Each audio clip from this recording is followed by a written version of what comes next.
नमस्कार. आज आपण आलेलो आहोत माजी नगरसेवक आणि शिक्षण मंडळ सदस्य अमरजीत जाधव यांच्याशी बातचीत करायला.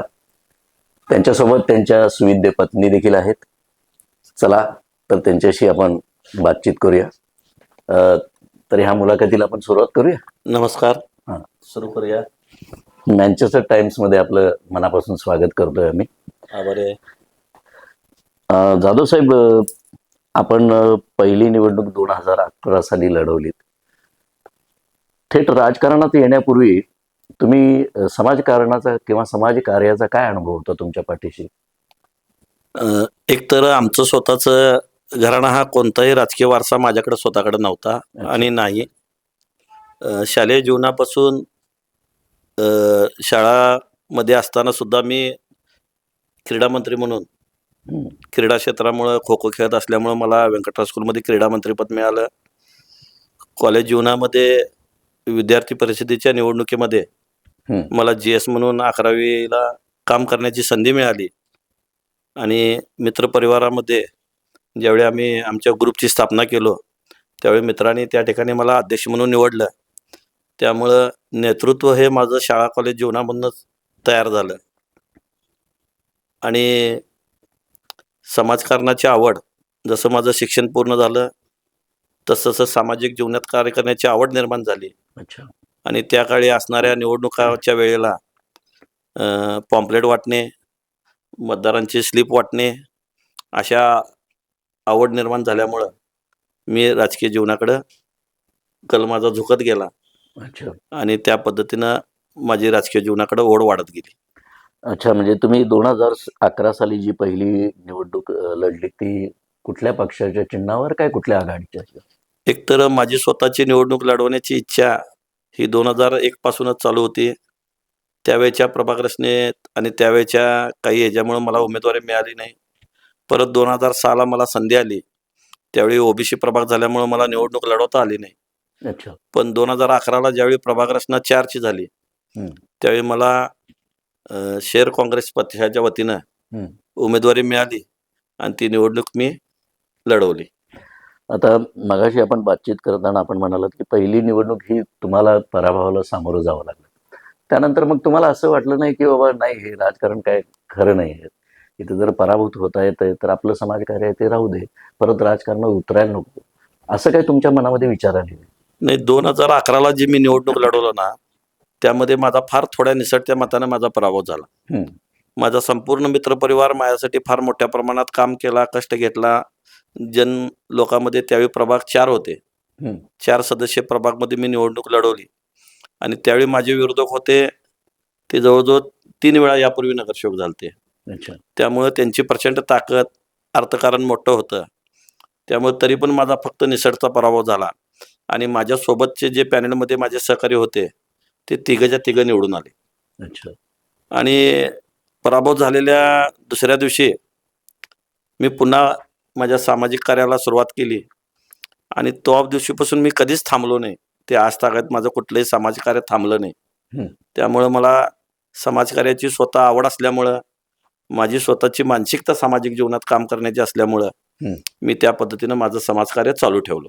बरोबर. म्हणजे त्यावेळेला तर पुढची निवडणूक हे उद्दिष्ट न ठेवता तुम्ही समाजकार्य चालू ठेवलं. म्हणजे समाजकार्य म्हणजे नेमकं काय काम केलं तुम्ही? एकतर समाजकार्याच्या बाबतीत जर एक सोपी व्याख्या बघायला गेलं आपण तर आपल्या अवतीभोवती आपल्या सोबत असणारे आपले सहकारी असतील, आपले मित्रपरिवार असतील, आपले शेजारी असतील, त्यांच्या सुखदुःखामध्ये सामील होणे, त्यांच्या स्वतःच्या छोट्या मोठ्या ज्या अडचणी आहेत त्या आपल्या माध्यमातून सोडवणे, त्यांच्या काही गरजा असतील, त्यांची काही कामं असतील, शासकीय असतील, निमशासकीय असतील, पोलीस स्टेशनच्या संदर्भातले असतील, दवाखान्याच्या संदर्भातले असतील, त्या ज्या ज्या समस्या घेऊन आपल्या शेजारचा आपला मित्र जी समस्या घेऊन आपल्यापर्यंत येतो त्याला आपल्या बुद्धीनं, आपल्या ज्ञानानं, आपल्या स्वतःच्या रिलेशनमधून मार्ग काढून देणे आणि त्या पद्धतीनं त्या लोकांना मदत करत राहणे, हा मी समाजकार्याचा स्वतः मार्ग, एकदम सोपा मार्ग असं मला वाटतो. अगदी बरोबर आहे. पण जेव्हा हे तुम्ही पराभूत झाल्यानंतर समाजकार्य जे तुम्ही चालू ठेवलं त्यावेळेस तुमच्या डोक्यामध्ये विचार होता की पुढची निवडणूक मला लढायची आहे काय, असं काही डोक्यात नव्हतं? नाही, कधीही म्हणजे एक म्हटलं जातं की तुम्ही कोणतंही उद्दिष्ट ठेवून कोणतंही काम केला तर त्या ठिकाणी ते सफल होत नाही, त्याला यश प्राप्त होत नाही. तुम्ही कोणतेही काम करत असताना निस्वार्थी भावना तुमच्यामध्ये असणं गरजेचं आहे. समर्पक भावना तुमच्यामध्ये असणं गरजेचं आहे. देण्याची वृत्ती तुमच्यामध्ये असणे गरजेचे आहे आणि त्याच पद्धतीनं त्याग करण्याची वृत्ती तुमच्यामध्ये असणे गरजेचं आहे. आणि हे सर्व संस्कार माझ्या आईवडिलांनी माझ्यावर केले असल्यामुळे कधी कुठलाही स्वार्थ ठेवून मी कोणतेही काम केलेलं नाही. त्यामुळे निवडणूक हा उद्देश माझ्यासाठी काल पण नव्हता, आज पण नाही आणि उद्या पण नाही आहे. अगदी बरोबर आहे. म्हणजे मला यातून एक छोटासा वेगळा प्रश्न विचारावासा वाटतो. राजकारण हे व्रत आहे का गरज आहे? आता संपूर्ण आपण परिस्थिती पाहतोय, आपल्या अवतीभोवतीची संपूर्ण परिस्थिती आपण पाहतोय, तर राजकारणामध्ये चांगल्या लोकांनी आणि चांगल्या व्यक्तींनी सहभाग व्हावे ही गरज आहे. बरोबर. हां. राजकारण वाईट आहे म्हणणार आणि राजकारणापासून बाजूला राहणार, तर तुम्ही लोकांच्या गरजा, लोकांच्या अडचणी सोडवू शकत नाही. अगदी बरोबर. सर्वसामान्यांचे प्रश्न सोडवायचे असेल तर तुम्हाला स्वतःला राजकारणामध्ये भागच घ्यावा लागेल. हं. त्यामुळे त्या पद्धतीनं तुम्ही भाग घेतल्याशिवाय लोकांच्या प्रश्नाला न्याय देऊ शकत नाही. अगदी बरोबर. तुमची व्यक्तिगत ताकद असण्याने तुमच्याकडे एखादे पद असणे, यामुळे समोरच्याच्या समस्या सोडवण्यामध्ये जर तुमच्याकडे सत्ता असेल, पद असेल, तर तुमची स्वतःची एक ताकद तयार होते आणि समोरच्या व्यक्तीला जी गरज आहे, त्याची जी अडचण आहे, ती सोडवण्यासाठी आपल्याला सोपा मार्ग मिळतो. अगदी बरोबर आहे. राजकारणामध्ये उतरून एक सक्षम राजकारण जर केलं तर लोक, जनता निश्चितच तुम्हाला डोक्यावर घेते आणि जनरली सर्वसामान्य लोकांचा एक कल असतो की राजकारणी म्हटल्यानंतर त्यांच्याकडून काही अपेक्षा काय धरायच्या, एक असा होतो. तो पुसून काढण्यात तुम्ही बऱ्यापैकी यशस्वी झालात असं मला वाटतंय. कारण 2016च्या निवडणुकीमध्ये तुम्ही ती निवडणूक जिंकलीत आणि त्यावेळेला तुम्ही कुठल्या पक्षाबद्दल होता? एक तर 2011ला मी निवडणूक हारलो. त्यावेळी माझा एकदम थोडक्यात 150 ते 200 मतांना माझा पराभव झाला होता. पण 2016ला जी मी निवडणूक लढलो, जी माझी 2011ला ज्यांच्याशी माझी निवडणूक झाली होती, त्यांच्या विरोधातच परत माझी 2016ला सुद्धा निवडणूक झाली. त्यावेळी पण मी काँग्रेस पक्षाकडून लढलेलो आणि 2016ला पण मी काँग्रेस पक्षाकडूनच निवडणूक लढलो. खरं 2016ची निवडणूक ही मी डबल मतानं जिंकली. म्हणजे जे माझे विरोधी उमेदवार 2011ला होते, त्यांच्या विरोधातच मी 2016ला त्यांच्यापेक्षा डबल मतं घेऊन जिंकून आलो. मी जे सामाजिक कार्य केलं, निस्वार्थीपणे भावनेने येणाऱ्या प्रत्येकाला मी मदत केली. तो कोणत्या पक्षाचा आहे, कोणत्या गटाचा आहे, माझ्याकडे का आला हे की तोही हेतू न बाळगता मी काम करत राहिलो. त्यामुळं त्यामध्ये मला प्रचंड यश आणि जनतेनं प्रचंड आशीर्वाद दिला, जेणेकरून मी डबल मतानं निवडून येऊ शकलो. अगदी बरोबर आहे. 2011 ते 16च्या दरम्यान फक्त तुम्ही समाजकारण करत गेला.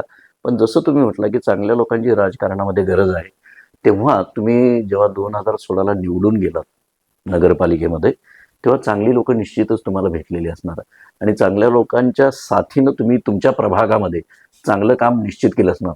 असं कुठलं उल्लेखनीय काम तुम्ही तुमच्या निवडून आल्यानंतरच्या काळामध्ये केलंय? एक तर माझा प्रभाग क्रमांक 27 होता. हा इचलकरंजी शहराचा मध्यवर्ती प्रभाग आहे. पूर्वी आमच्या प्रभागामध्ये प्रचंड अस्वच्छता असत होती. तुम्ही जुना पोस्ट ऑफिसचा परिसर बघितला असशीला, व्यंकटराव स्कूलचा कोपरा बघितला असशीला, त्या ठिकाणी प्रचंड अशा पद्धतीने कचरा साठत होता. मी सगळ्यात पहिला स्वखर्चातून इचलकरंजी शहरामध्ये पहिली घंटागाडी मी चालू केली. अच्छा.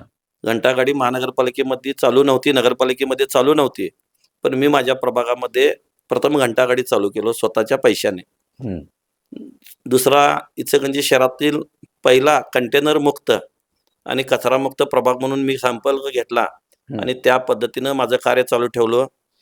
माझ्या कारकिर्दीमध्ये इचलकरंजी नगरपालिकेच्या माध्यमातून स्वच्छता अभियानामध्ये माझा प्रभाग क्रमांक 27 आणि वार्ड नंबर 5 हा 2 वेळा प्रथम क्रमांकामध्ये आला. अच्छा. म्हणजे स्वच्छतेला प्राधान्य देऊन मी ग्राउंड लेवलवर जाऊन काम केल्यामुळं, आमच्या कर्मचाऱ्यांना विश्वास दिल्यामुळं, त्यामध्ये मला एक स्वतःला अभिमान वाटतो की तुम्ही आत्ता सुद्धा त्या भागातून बघितला असशीला तर तुम्हाला त्या ठिकाणी कधीही कचरा दिसत नाही. बरोबर. हे मला स्वतःला अभिमान वाटण्यासारखं माझं स्वतःचं कार्य आहे. अजून भरपूर कामं केली, हुमरा टू हुमरा प्रत्येक ठिकाणी माझं काम झालेलं आहे, पण मला स्वतःला अभिमान वाटण्यासारखं काम हे मी स्वतः असं समजतो. अगदी बरोबर आहे. आता ह्या 2016 ते 2021च्या दरम्यान जेव्हा तुम्ही नगरपालिकेमध्ये गेला, तेव्हा चांगले, जसं मागाशी तुम्ही म्हटलं की चांगल्या राजकारण्यांची गरज ही शासनाला, प्रशासनाला असते. असे कुठले तुम्हाला एक 2-4 नावं सांगू शकाल का, जे चांगले राजकारणी वाटले तुम्हाला? एक तर आमचे नेते आदरणीय मदनरावजी कारंडे साहेब, ज्यांच्या नेतृत्वावर विश्वास ठेवून आम्ही काम करत आलो. अच्छा. त्यांच्यासोबत काम करताना एक जाणवलं की कधीही खोटं बोलायचं नाही. हं, जी गोष्ट आपल्याकडनं हातनं घडणार नाही त्याबद्दल कुठेही पुढं शब्द द्यायचा नाही. हं, आणि जे काय करत असेल ते प्रामाणिकपणे करत जा. हं, त्याच पद्धतीनं सभागृहात गेल्यामुळं माझे शशांकजी बावस्कर साहेबांचा सहभाग मला लाभला. हं. त्यांचा प्रचंड अभ्यास, प्रचंड कामाचा ध्यास, मुद्द्याला मांडणी करत असताना त्या मुद्द्याचा पूर्ण अभ्यास करून सभागृहामध्ये तो मुद्दा मांडणे आणि पूर्णपणे भ्रष्टाचारमुक्त काम करणे हं. आणि भ्रष्टाचाराला कुठेही खतपाणी न घालणे, अशा पद्धतीचे काम करणारे हे 2 नेते, त्याच पद्धतीनं आमचे राहुल खंजेरी साहेब असतील, संजयदादा कांबळे साहेब असतील, ही सर्व सहकारी मला नगरपालिकेमध्ये सोबत मिळाली. त्यामुळे काम करण्याचा आनंद मिळाला आणि आपण जे काम करतोय ते प्रामाणिकपणे करतो, ह्याबद्दल मला स्वतःला अभिमान वाटतो. आणि माझी स्वतःची 2016 ते 21 हं. ह्या 5 वर्षाच्या कारकिर्दीमध्ये मी इचलकरंजी महानगरपालिकेचा कधीही चहासुद्धा पिलेला नाही. अच्छा, चांगली गोष्ट आहे. अ, पण आता तुम्ही म्हणालात, की मदनराव कारंडे तुम्हाला चांगले राजकारणी भेटले. पण तुम्ही तर काँग्रेस पक्षात नव्हता आणि मदनराव कारंडे हे पहिल्यापासून राष्ट्रवादीचे हे आहेत. म्हणजे हे कसं काय समीकरण जुळलं तुमचं? नाही, एक तर कसं झालं, अ, क माजी खासदार निवेदिता मानेवहिनी यांची जी पहिली लोकसभेची निवडणूक झाली, त्यावेळीपासून माझा कारंडे साहेबांचा संपर्क आला हं, आणि कारंडे साहेबांचं नेतृत्व मला आकर्षित करत गेलं. पण उमेदवारीच्या विषयानं काही गोष्टी घडत गेल्या. त्यामुळं मला काँग्रेस पक्षातून उमेदवारी मिळाली आणि त्यामुळं मला काँग्रेस पक्षातून काम करण्याची संधी मिळाली. अच्छा. खरं माझा संपर्क आणि माझं कार्य हे कारंडे साहेबांच्या नेतृत्वाखाली आणि त्यांच्या मार्गदर्शनाखाली सतत चालू होतं आणि आहे. अच्छा, मग याच दरम्यान तुम्हाला नगरसेवक म्हणून संधी मिळाली. पण सोबतच तुम्ही शिक्षण मंडळाचे सदस्य पण झाला. हे सदस्य झाल्यानंतर तुम्ही शिक्षणाच्या संदर्भात किंवा त्या मंडळामध्ये असताना काय पावलं उचलली गेली? एकतर 2011ची मी निवडणूक हरल्यानंतर मला इचलकरंजी नगरपालिका शिक्षण मंडळाचं सदस्य म्हणून काम करण्याची संधी मिळाली. हं, आणि ज्यावेळी मी इचलकरंजी नगरपालिकेचा सदस्य म्हणून काम करायला सुरुवात केली, मला जाणवलं माझं स्वतःचं प्राथमिक शिक्षण हे 1ली ते 4थी आदी व्यंकटराव विद्यामंदिर शाळा क्रमांक 1 मध्येच झालं होतं. बरोबर. त्यावेळी आम्ही जे बघत होतो पटसंख्या, माझ्यासोबतचे सगळे सहकारी, आमचे शिक्षक वर्ग, तर त्या ठिकाणी मला असं जाणवलं की इचलकरंजी नगरपालिकेच्या शिक्षण मंडळामध्ये विद्यार्थ्यांची संख्या फार कमी होत चाललेली आहे.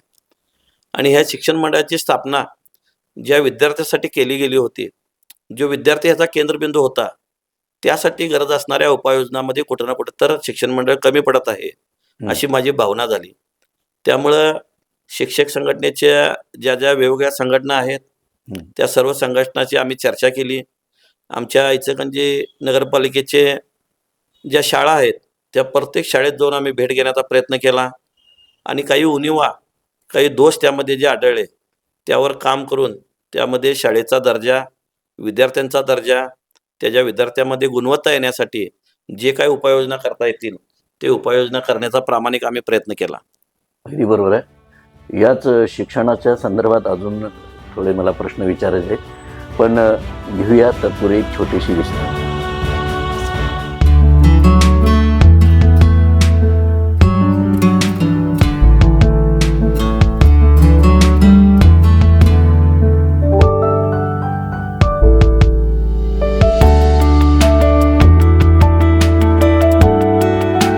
छोट्याशा विश्रांतीनंतर पुन्हा एकदा मुलाखतीकडे वळतोय. जाधव साहेब, तुम्ही मगाशी म्हटलात की नगरपालिकेच्या शाळा ह्या सुस्थितीत यावं, तिथं पट चांगले वाढावेत, हे सगळं तुमच्या मनामध्ये होते आणि त्या दृष्टीने तुम्ही आखणी केली होती. पण दुर्दैवानं असं सांगावं लागतं की त्याच दरम्यानच्या काळात काही अकॅडमी स्वरूपाच्या खाजगी शाळा ह्या सुरू झाल्या आणि त्याचा पटसंख्येवरती नगरपालिकांच्या मध्ये झाला. तुम्ही जी गुणवत्ता वाढवण्याचा प्रयत्न केला होता त्याला थोडीफार थोडी नाही, आता बरीच म्हणतो मी, की जो तो अकॅडमीच्या मागे लागलेला आहे, याची तुम्हाला थोडी खंत वाटते की जी मी काम केलं आणि आज जो प्रवाह इकडे चाललेला आहे? एकतर आपण सर्वजण पाहता की इचलकरंजी नगरपालिकेच्या शाळेमध्ये शिक्षक जो असतो, तो वेल क्वालिफाईड, वेल एज्युकेटेड, त्याच्या मेरिटनुसार, त्याच्या गुणवत्तेनुसार शासकीय कलेक्टरच्या मार्फत नियुक्त केलेला असतो. हं, म्हणजे इचलकरंजी नगरपालिकेच्या शिक्षण मंडळामधील असलेला शिक्षक हं, आणि तुम्ही म्हणता तसा अकादमीमध्ये असलेला शिक्षक, या दोघांची जर तुम्ही गुणवत्ता बघितला तर इचलकरंजी नगरपालिकेच्या शाळेमध्ये असणाऱ्या शिक्षकाची गुणवत्ता त्याच्यापेक्षा चांगली असते. अच्छा. पण खास करून पालकवर्गाचा ॲटिट्यूड बघितला, पालकवर्गाचा आजचा व्ह्यू बघितला, तर पालकवर्गामध्ये असं एक मानसिकता झालेली आहे, की माझा मुलगा आजच्या या स्पर्धेच्या युगामध्ये टिकला पाहिजे. या स्पर्धेच्या युगामध्ये माझा मुलगा सुद्धा पुढे गेला पाहिजे. हम्म. या भावनेने त्यांच्या डोक्यामध्ये असं बसले, की आम्हाला अकॅडमीमध्ये ॲडमिशन मिळालं किंवा अकॅडमीमध्ये माझा मुलगा शिकला, तर तो फार चांगलं शिक्षण घेतो आणि फार पुढे जातो.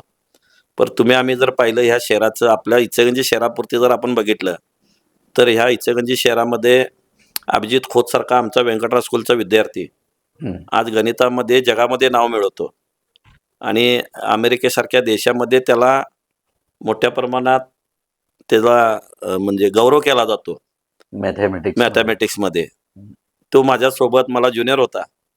ज्या शाळेमध्ये तो विद्यार्थी शिकला, तो आज जगामध्ये नाव मिळवतो. त्यावेळी कुठे अकॅडमी होती?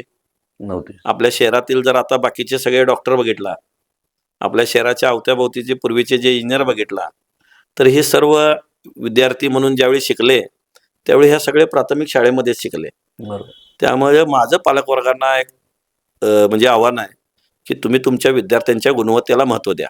बरोबर. आणि त्याच पद्धतीनं नगरपालिकेच्या माध्यमातून काही उणिवा होत्या, की इन्फ्रास्ट्रक्चर, शाळेमध्ये असणारी पटसंख्या, त्या पद्धतीनं असणारे शिक्षक, त्या ठिकाणी असणारी शौचालयाची सोय, त्या ठिकाणी असणारी बेंचची सोय, त्या ठिकाणी असणाऱ्या बोर्डची सोय, डिजिटलच्या युगामध्ये कॅम्प्युटरची सोय, ह्या सगळ्या सोयी आम्ही देण्याचा प्राथमिक प्रयत्न आमच्यामार्फत झाला. पण ज्या अपेक्षेनं त्या ठिकाणी आम्हाला फंड उपलब्ध करणं गरजेचं होता, ज्या पद्धतीनं निधी देणं गरजेचा होता, त्यावेळी तो मिळाला नाही. पण आता महानगरपालिका झालेली आहे, त्यामुळं आपल्याला वाटतं की ह्या सगळ्या शाळांचं इन्फ्रास्ट्रक्चर आपण चांगलं बांधली आणि या ठिकाणी चांगल्या सुविधा जर आपण दिला, तर पुन्हा एकदा पालक आपल्या विद्यार्थ्याला आपल्या प्राथमिक शाळेमध्ये घालण्यासाठी चांगल्या पद्धतीनं आशावादी राहतील. आमच्या काळामध्ये टागोर विद्यामंदिर तुम्ही बघितलात तर आता सगळ्यात हायेस्ट पटसंख्या त्याची आहे. विद्यार्थी शिष्यवृत्ती घेतात, वेगवेगळ्या क्षेत्रात चमकालेत. म्हणजे गुणवत्ता असणारे, कॅलिबर असणारे विद्यार्थी आपण घडवतोय आणि त्या पात्रतेचे, तेवढ्या ताकदीचे शिक्षक आपल्याकडे आहेत. बरोबर आहे. अगदी पालकांचीच मानसिकता आपण बदलली पाहिजे. कारण कसं आहे, त्यांच्याकडूनच पालकच विद्यार्थ्यांच्याकडून किंवा आपल्या मुलाकडून, पाल्यांकडून अपेक्षेपेक्षा जास्त त्यांचं हे वाढत चाललेलं आहे. नंतर जाधव साहेब, की ह्या टर्म संपल्यानंतर एक कठीण काळ सुरू झाला, प्रशासनाचा काळ. या प्रशासनाच्या काळामध्ये तुम्ही प्रभागामध्ये काम करत असताना तुम्हाला म्हणजे जनरली ज्या मूलभूत गरजा असतात, रस्ते, लाईट, पाणी, खड्डे म्हणा, ह्या मूलभूत गरजा किंवा लोकांच्या समस्या सोडवताना प्रशासन काळामध्ये काही अडचणी आल्या काय? साहेब, एक मला स्वतःला एक सांगायला अभिमान वाटेल, की 2016 ते 21 मी नगरसेवक म्हणून काम करत असताना प्रशासनातल्या अधिकाऱ्यांशी माझे एक चांगले सौहार्दाचे संबंध तयार झाले. त्यांच्याशी एक चांगलं माझी कनेक्टिव्हिटी झाली. आमचा ग्राउंड लेवलचा जो कर्मचारी आहे, त्याच्याबद्दल सुद्धा माझ्याशी आणि त्यांचे नाते एक चांगलं विश्वासार्थाचं निर्माण मी करू शकलो. त्यामुळं प्रशासनाच्या बाबतीत कधीही मला या 4 वर्षात सुद्धा काही अडचणी आल्या नाहीत. कारण मी 2016 ते 21 मध्ये काम करत असताना कधीही कुठलं वाईट कृत्य, वाईट काम, चुकीचं काम घेऊन कोणत्याही अधिकाऱ्याकडे कधी गेलो नाही. चुकीच्या कामाची मागणी करून कुठल्या आर्थिक व्यवहारात मी कधी भाग घेतला नाही. त्यामुळं प्रशासनामध्ये सुद्धा सर्वांना माहीत होतं की अमरजित जाधव एक चांगला नगरसेवक आहे, प्रामाणिक नगरसेवक आहे आणि तो जो काय घेऊन येईल ते नागरिकांच्या समस्या घेऊन येईल, नागरिकांच्या अडचणी आपल्यासमोर घेऊन येईल. तो कधी कुठलं बिल काढायचं आहे, कुणाचं पैसे द्यायचे आहेत, पैसे घ्यायचे आहेत, असा कुठलाही प्रसंग माझ्या आयुष्यात त्या ठिकाणी घडला नाही. त्यामुळं सर्व अधिकारी माझ्या बाबतीत एक आदरयुक्त भाव त्या अधिकाऱ्यांच्या मध्ये सुद्धा होता. त्यामुळं आज सुद्धा मी कोणतेही काम अधिकाऱ्यांना सांगितलं तर 24 तासाच्या आत त्या ठिकाणी ते माझं काम नागरिकांचं, म्हणजे माझं स्वतःचं नसतंच, नागरिकांचंच असतं. मग पाणी कनेक्शन असेल, ड्रेनेज कनेक्शन असेल, लाईट काय असेल, लाईट जोडणी असेल, हे सर्व नागरिकांना लागणारे गरजा, बोर रस्ते असतील, गटरे असतील, डागडुजी असेल, या सर्व गोष्टी माझ्या आज सुद्धा चांगल्या पद्धतीने होत असतात.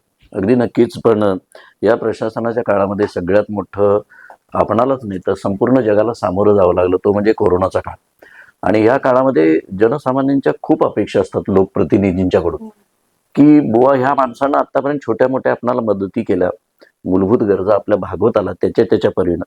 पण ह्या काळामध्ये जो माणूस, जी व्यक्ती लोकांच्या उपयोगाला पडली, त्याला लोक अक्षरशः देवदूत म्हणत. तुम्हाला काय अनुभव होता याचा? एक तर या बाबतीत माझी पत्नी पण थोडं आपल्याला सांगेल, जरूर. कारण कोरोनाच्या काळामध्ये जी परिस्थिती निर्माण झाली होती, माणूस माणसाला हात लावत नव्हता. अगदी बरोबर. स्वतःचा मुलगा आई वडिलांना धन देऊ शकत नव्हता. हम्म. आणि अशा वेळी मी स्वतः ग्राउंड लेवलला राहून माझ्या नागरिकांच्या प्रत्येकाच्या उमऱ्याला जाऊन त्या ठिकाणी प्रत्येक नागरिकाला मदत करण्याचं, त्याला धीर देण्याची, त्याला ताकद देण्याचे काम मी करत होतो. हम्म. आणि मी कधीही स्वतःला थांबवलो नाही, कारण माझ्या स्वतःच्या शरीरामध्ये त्या आई जगदंबेचा काय आशीर्वाद आहे किंवा आमच्या आई वडिलांचे काय संस्कार आहेत मला माहित नाही. समोरच्याला अडचण आली तर धावून जायची आणि त्याला मदत करण्याची प्रवृत्ती माझ्या शरीरामध्ये आहे, हम्म. माझ्या रक्तामध्ये आहे. त्यामुळं मला कधी कोरोनाची भीती वाटली नाही. हम्म. आणि मग कोरोनाच्या काळाच्या मध्ये लसी असतील, इंजेक्शन असतील, हम्म. त्यांना बेड उपलब्ध करून देण्याची गरज असतील, या सगळ्यामध्ये औषध फवारणी असेल, या सगळ्यामध्ये मी सॅनिटाईज फवारणी असेल, या सगळ्यामध्ये मी ग्राउंड लेवलवरच थांबलो. हम्म. आणि शेवटपर्यंत ग्राउंड लेवलवर थांबून नागरिकांशी टच ठेवून त्यांच्या सर्वांना मदत करण्याचं काम करत राहील. बरोबर आहे. थोडंसं वहिनींच्याकडे येतो मी. जेव्हा आपले पती ह्या काळामध्ये लोक उंबऱ्याच्या बाहेर पडायला तयार होते आणि आपले पती मात्र लोकांच्या मध्ये मिसळतात आणि कोरोनाग्रस्तांना मदत करतात, इतर रुग्णालयामध्ये वगैरे जातात, त्यावेळी तुमच्या मनामध्ये भीती नाही वाटली तुम्हाला? मला भीती वाटली. हम्म. माझी 2 त्यावेळी मुलं छोटी होती हम्म. आणि त्यावेळी असा काळ होता की जसं आमचे मिस्टर सांगितले, कोण कोणाला हात लावत नव्हतं. बरोबर. आम्हालाही मनात भीती इतकी बसली होती की आता हे रोज उठून बाहेर जातात. प्रत्येक वेळी ह्याने कोणाला कोरोना झालाय म्हटलं की पळत-पळत जाणं, सॅनिटायझर करणं, स्वतः जाणं, स्वतः हे करणं. त्यावेळी मला हे घरी आले म्हटलं की मी खूप घाबरायची. हम्म. मी ह्यांना म्हणायचा, "हो, तुम्हाला काय झालं तर आम्हाला कोण आहे?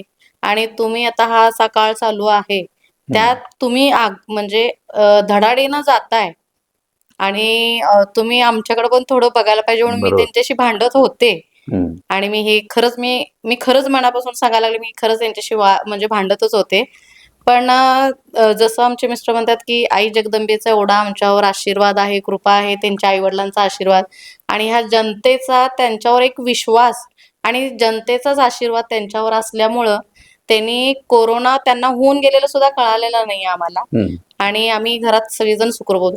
आणि मला एक सांगायचं आहे महत्त्वाचं, बोला. कोरोना काळात ज्यावेळी ज्यांच्या घरी लेडीज कामाला होत्या, हम्म. कामवाल्या, बरोबर. त्यांना पगार द्यायचे होते.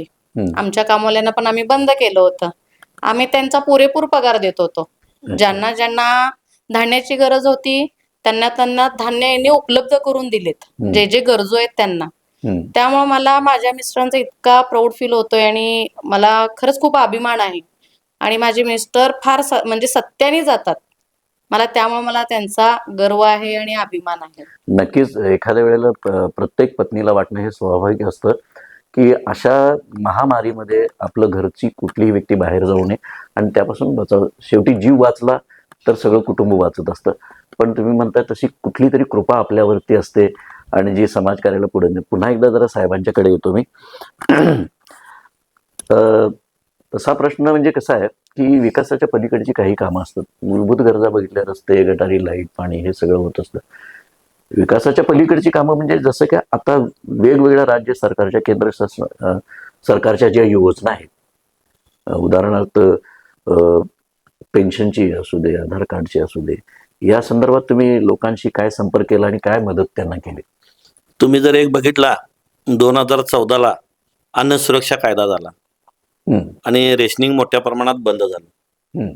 पण आमचे नेते आदरणीय मदनरावजी कारंडे साहेबांच्या सोबत तत्कालीन अन्न पुरवठा नागरी मंत्री छगनजी भुजबळ साहेब यांच्यापर्यंत पूर्ण फॉलोअप घेऊन आम्ही इचलकरंजी शहराचाच नव्हे, संपूर्ण महाराष्ट्रामधील जो रेशनिंगचा कोटा असतो तो वाढवण्यामध्ये आम्हाला यश आलं.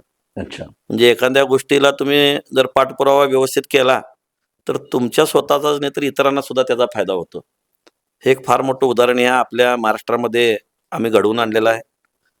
शासनाच्या ज्या काही पेन्शन असतील, वृद्धापकाळच्या पेन्शन असतील, संजय गांधी निराधारच्या योजना असतील, आभा कार्ड असतील, घरकुलच्या योजना असतील, ह्या सर्वाची अंमलबजावणी माझ्या प्रभाग क्रमांक 27 मध्ये तुम्ही जर माहिती घेतला तर प्रत्येकाच्या हुमऱ्यापर्यंत पोहोचवण्याचं काम आम्ही केलं.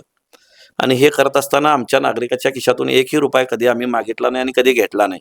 अच्छा. ह्या सर्व सेवा आम्ही आमच्या मार्फत मोफत उपलब्ध करून दिला. बरोबर.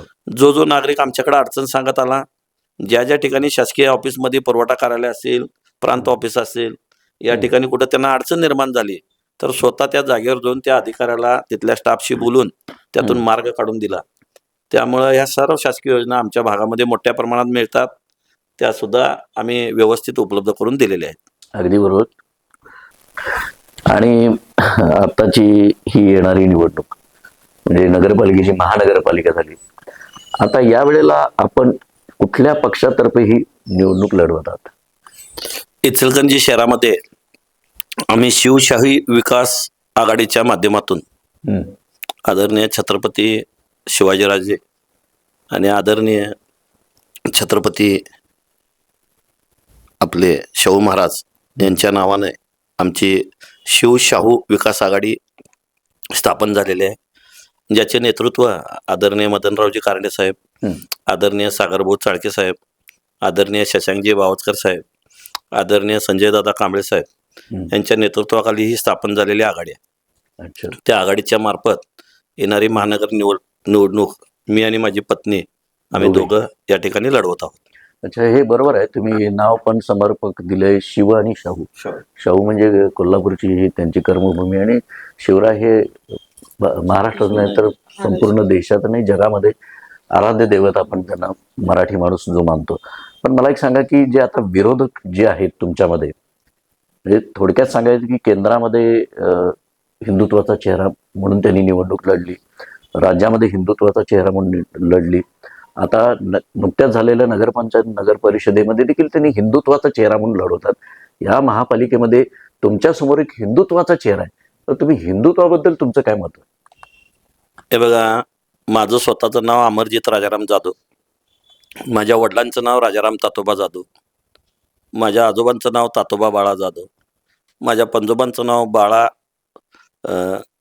शंकरराव जाधव. मला जेवढं माहिती आहे शंकरराव ज्ञानू जाधव. म्हणजे जर माझा इतिहास काढला तर माझे आजा पंजा पण जाधवच होते, आम्ही आजपर्यंत जाधवच आहे. त्यामुळं आम्हाला कधी कोणती भीती बाळगली नाही आणि आली नाही. आणि जर तुम्ही आत्ताच नुकता इचलकरंजी शहरामध्ये छत्रपती संभाजीराजे भोसले यांचा जो शहराच्या मध्यवर्ती ठिकाणी शंभूतीर्थ या ठिकाणी जो भव्य असा पुतळा या शहरामध्ये बसवला गेला, त्याचा जर इतिहास बघितला तर हा पुतळा बसवायचा ज्यावेळी संकल्प केला गेला त्यावेळी मी स्वतः छत्रपती संभाजीराजे यांचे जन्मस्थळ पुरंदर या ठिकाणी माझ्या सोबतच्या सहकाऱ्यांच्या सोबत जाऊन ह्या पुतळ्यासाठी त्या पावनभूमीतली माती क्लच घेऊन त्या ठिकाणी आम्ही गेले जवळजवळ 4 ते 5 वर्षापूर्वीच त्या ठिकाणची माती आम्ही ह्या संभाजी महाराजांच्या शंभूतीर्थासाठी आणली होती. आणि त्या पुतळ्याच्या खाली जी माती घातली गेली त्या माती आणण्यामध्ये सुद्धा माझा स्वतःचा सहभाग आहे. राहिला विषय हिंदुत्व हा आमच्या रक्तामध्ये आहे. मला स्वतःला अभिमान आहे मी हिंदू असल्याचा, मला स्वतःला अभिमान आहे, मला स्वतःला गर्व आहे. कारण हिंदू धर्म हा सहिष्णुता धर्माचा आहे, हा परोपकार करणारा धर्म आहे, सर्वांचा सेवा करणारा धर्म आहे. त्यामुळं मला स्वतःला हिंदुत्वाची भीती बाळगायची काय सध्या अशी गरज असं वाटत नाही. इचलकरंजी शहराची ग्रामदेवता आमच्या गावभागामधील आई अंबाबाई मंदिरचं जे भव्य असं मंदिर आपण पाहता, त्या मंदिराची स्थापना स्थापना 2008 साली मी स्वतः इचलकरंजी नगरपालिकेचा संपूर्ण फॉलोअप घेऊन महाराष्ट्राच्या शासनाच्या विविध परमिशन घेऊन तत्कालीन गृहमंत्री आराराबा पाटील यांच्या संपर्कात जाऊन या ठिकाणी जे आज भव्य आपण मंदिर बघतो अंबाबाईचं लाल दगडातील, ते स्थापन करण्यामध्ये माझा स्वतःचा वाटा फार मोठा आहे. त्या मंदिरचा जो कळस आपण बघतो तो कळस मी आणि माझी पत्नी आम्ही दोघांच्या हस्तेच त्या ठिकाणी लावलेला आहे. त्यामुळं एवढी मोठी सेवा, एवढं मोठं कार्य आमच्या हातून घडलेलं आहे. माझं स्वतःचं झेंडा चौक गणेशोत्सव मंडळ असेल, झेंडा चौक नवरात्र उत्सव मंडळ असेल, तर इचलकरंजी शहरातील सर्वात मोठा गणपती उत्सव साजरा करण्याचं काम आमच्या मंडळाच्या माध्यमातून आम्ही करतो. इचलकरंजी शहराचे वैभव असं नवरात्र, ते नवरात्र 9 दिवस 9 रूपे आमच्या देवीची इचलकरंजी शहरामध्ये झेंडा चौकचे नवरात्र बघायला भरपूर मोठ्या प्रमाणात या ठिकाणी भाविक आणि भक्त येत असतात. बरोबर. त्यामुळे हिंदू कार्यामध्ये कामामध्ये मी कधीही कमी पडलेलो नाही, काही नाही. हम्म. त्यामुळे या सर्व कार्यामध्ये माझा स्वतःचा सिंहाचा वाटा आहे. त्यामुळे विरोधकांच्याकडे माझ्या विरोधात तर हिंदुत्व हा शब्द वापरण्यासारखं काय आहे असं मला तर काय स्वतःला वाटत नाही. राजकारणात धर्म असावा आणि धर्मात राजकारण असावं याबद्दल तुमचं काय मत आहे? नाही, हे बघा, प्रत्येकाला प्रत्येकाच्या धर्माचा अभिमान असावा. मला माझ्या स्वतःच्या धर्माचा अभिमान आहे. अच्छा. पण राजकारण हे समाजकारणासाठी आहे बरोबर. आणि समाजामध्ये सर्वांना घेऊन जाण्याचं हे कार्य करावं लागतं. देशाचे आदरणीय पंतप्रधान नरेंद्रजी मोदी यांनी एक घोषवाक्य केलं, सबका साथ सबका विकास. आणि मला जर स्वतःला वाटतंय तर त्यांच्या शब्दातला जर सबका साथ सबका विकास आहे ते कार्य, तो शब्द घेऊन आम्ही तर स्वतः कार्य करतो. बरोबर. त्यामुळं आम्हाला तर स्वतःबद्दल अभिमान पण आणि गर्व पण आहे. पण तुमच्याबरोबर ह्या आघाडीमध्ये काही पुरोगामी लोक आहेत की शक्यतो त्यांनी श्रद्धा वगैरे ह्या काही पाळत नाहीत, तर त्यांच्याशी तुम्ही कसं जुळवून घेणार? तुम्ही एक जर बघितला तर स्थानिक स्वराज्य संस्थेची निवडणूक ही व्यक्तिगत आहे. हम्म. कोणत्याही पक्षाची, कोणत्याही संघटनेची, कोणत्याही विचारधारेची नाही. सर्वसामान्य नागरिकाला रोजचे दैनंदिन जे प्रश्न निर्माण होतात, त्यांच्या ज्या दैनंदिन समस्या असतात, त्यांच्या ज्या अडचणी असतात, त्यासाठी त्यांना लोकप्रतिनिधी हवा असतो. त्यामुळं त्यामध्ये आमच्यासोबतचा कोण पुरोगामी आहे किंवा नाही, आमच्यासोबतचा कोण धर्मादारी आहे किंवा नाही, याशी काय नागरिकांना पण देणं घेणं नाही आणि मला पण काही देणं घेणं नाही. अगदी बरोबर आहे. पण मला एक आता तुमच्याकडचा एक छोटासा प्रश्न मी विचारतो की आता जी तुमची आघाडी आहे त्याच्यामध्ये आघाडीमधून बरेचसे लोक तिकडं आता जाण्याचं हे चालू आहे, त्याचं काय नेमकं कारण असावं असं वाटतंय तुम्हाला? नाही, एक तर आतापर्यंत बघितलं तर आमच्या आघाडीतून तिकडं कोण गेलंय आणि कोण प्रभावशाली व्यक्ती गेलंय असं तर आतापर्यंतचा काय विषय आजच्या तारखेला तर राजकारण तसं काय दिसलेलं नाही. बरं. आणि त्या काही चर्चा असतील त्यामध्ये फार तथ्य असं मला तर काय वाटत नाही. आणि तसं कोण करायलंय असं सुद्धा आमच्या कानावर तर काय नाही आहे. विरोधकांचा प्रॉब्लेम असा झालाय की त्यांच्याकडे जर त्यांनी म्हणत असतील की आमच्याकडे 450-500 उमेदवारांची मागणी आहे, मग तुमच्याकडे ते सक्षम उमेदवार नाहीत का, जेणेकरून आमच्यातले उमेदवार तुम्हाला हवे आहेत? किंवा तुमचा स्वतःचा जो कार्यकर्ता त्या ठिकाणी काम करतोय त्याला तुम्ही संधी देऊ शकत नाही का? का तो निवडून येण्याच्या पात्रतेचा नाही? याचा विचार विरोधकांनी करावा. आम्ही आमचं काम करत राहिलोय, आम्ही आमची जनतेची सेवा करत चाललोय, आम्हाला आमच्या जनतेचं प्रेम मिळतंय आणि जनतेचा आशीर्वाद मिळतोय, त्यामुळं आम्हाला निवडून येण्याबद्दल प्रचंड आशा आहे. ओके, तुमच्या आशावादाला आमच्या शुभेच्छा आहेत. मी थोडं वहिनींच्याकडे येतो. आता वहिनी, तुम्ही गेले कॉलेज जीवनापासून त्यांनी कार्य करतात, इतर सामाजिक उपक्रम, मागच्या वेळेला नगरसेवक होते आणि आता पहिल्यांदा तुम्ही राजकारणात येणार, याबद्दल काय वाटतं तुम्हाला?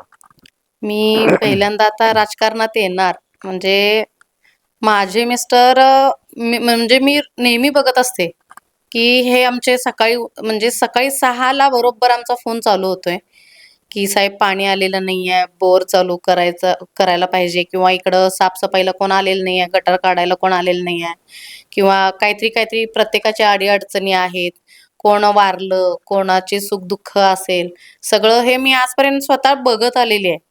आणि मला माझ्या मिस्टरांचं एक म्हणजे गोष्ट सांगावीशी अशी मला वाटते, नगरसेवक का असावा? नगरसेवक हा नागरिकांच्या समस्या सोडवण्यासाठीच नगरसेवक पाहिजे.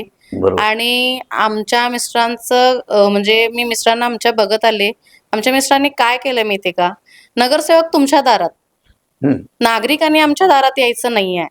हे मी बघत आले माझ्या डोळ्यांनी, माझ्या मुलं पण बघतायत, आम्ही पण बघतो. येणारा माणूस आमच्या घरी येतात, त्यांना चहा देणं, त्यांचा आदरातिथ्य करणं, हे मी आजपर्यंत करत आलेले आहे.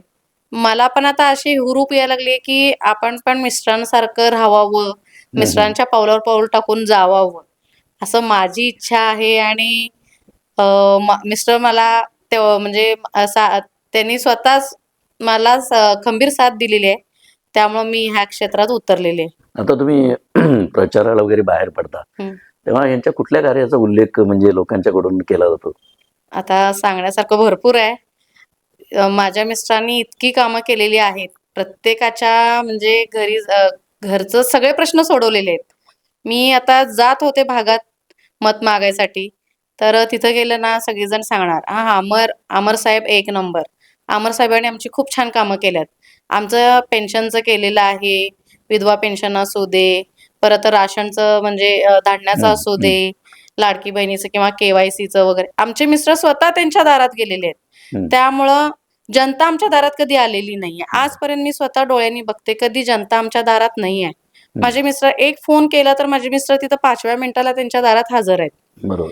ते मी सगळं ऐकायला लागले. हम्म. त्यामुळे मला अगदी म्हणजे हुरूप यायला लागलाय, हम्म. की म्हणजे माझ्या मिस्टरांचं काम खूप चांगलं आहे. आता तुम्ही लाडक्या बहिणीचा उल्लेख केला, पण लाडकी बहीण ही योजना तर विरोधकांनी आणली. हा. आता ज्या तुम्ही पक्षात होता किंवा काँग्रेस असू दे किंवा आता तुमची शिवशाहू आघाडी असू दे, मग तसं काय त्या स्त्रियांच्या मधून तुम्हाला ऐकावंसं मिळतं की शिंदे साहेबांनी लाडकी बहीण योजना केली, आता हे त्याचा फायदा उठवतायत वगैरे असं काही?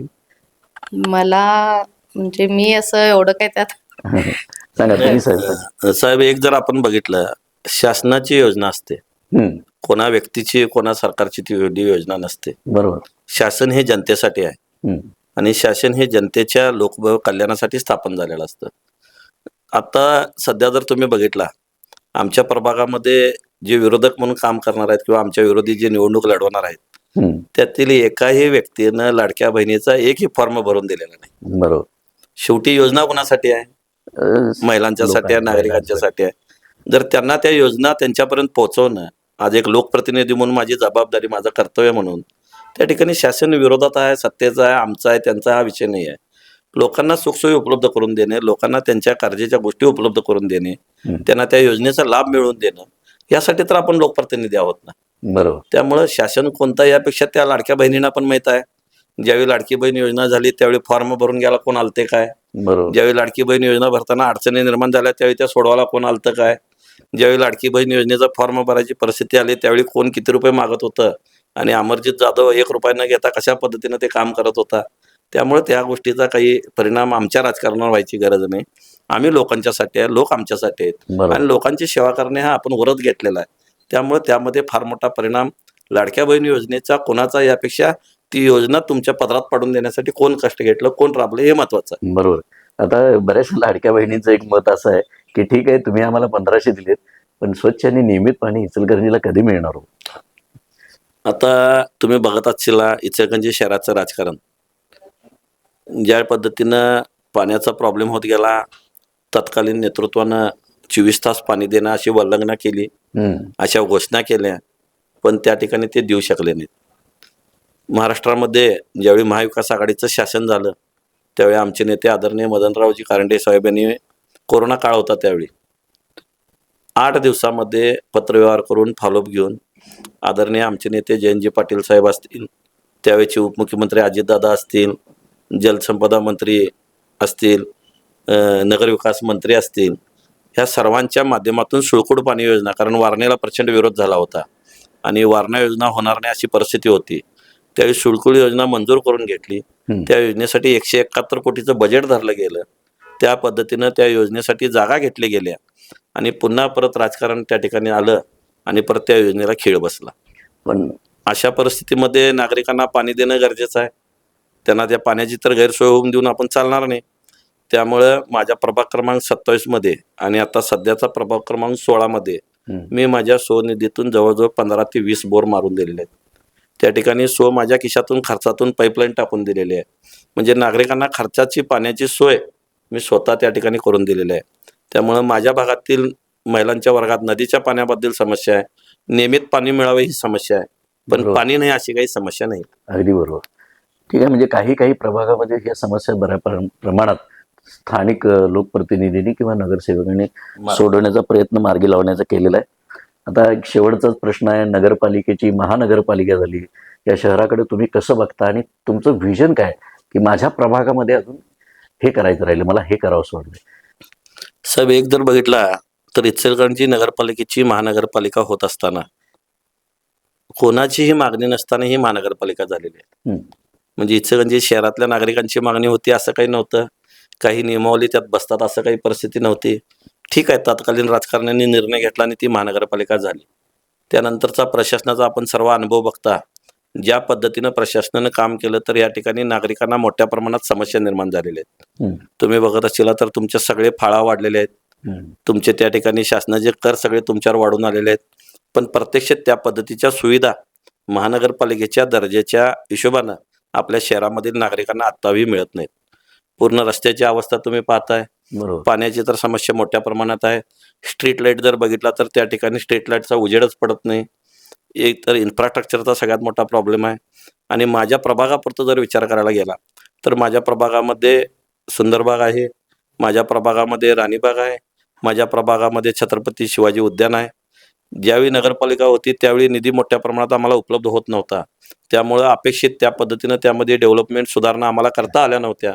पण आता महानगरपालिका झाल्यामुळं केंद्र शासनाचा निधी असेल, राज्य शासनाचा निधी असेल, हा मोठ्या प्रमाणात उपलब्ध करून घेऊन त्याचा फॉलोअप घेऊन हे जे नागरिकांच्यासाठी विरंगुळ्याचे क्षण आहेत, विरंगुळ्यासाठी ज्या ठिकाणं आहेत, लहान मुलांना खेळण्यासाठी बागडण्यासाठी जे ठिकाणं आहेत, माझ्या प्रभागामधील संपूर्ण हे जे बागा आहेत, फुलबागा आहेत, ह्या सगळ्या डेव्हलप करणे, त्यांची निगा राखणे, त्या ठिकाणी स्वच्छता करणे, त्या ठिकाणी लहान मुलांना खेळण्यासाठीचं साहित्य चांगल्या दर्जाचे उपलब्ध करून देणे, वयस्क लोकांना फिरण्यासाठी वॉकिंग ट्रॅक उपलब्ध करून देणं, अशा पद्धतीची एक व्यूहरचना आखून, अशा पद्धतीचं एक विजन डोळ्यासमोर ठेवून येणारी 2027ची महानगरपालिका आम्ही दोघं लढवायचं, अशा पद्धतीची भूमिका घेऊन काम करायची इच्छा आहे.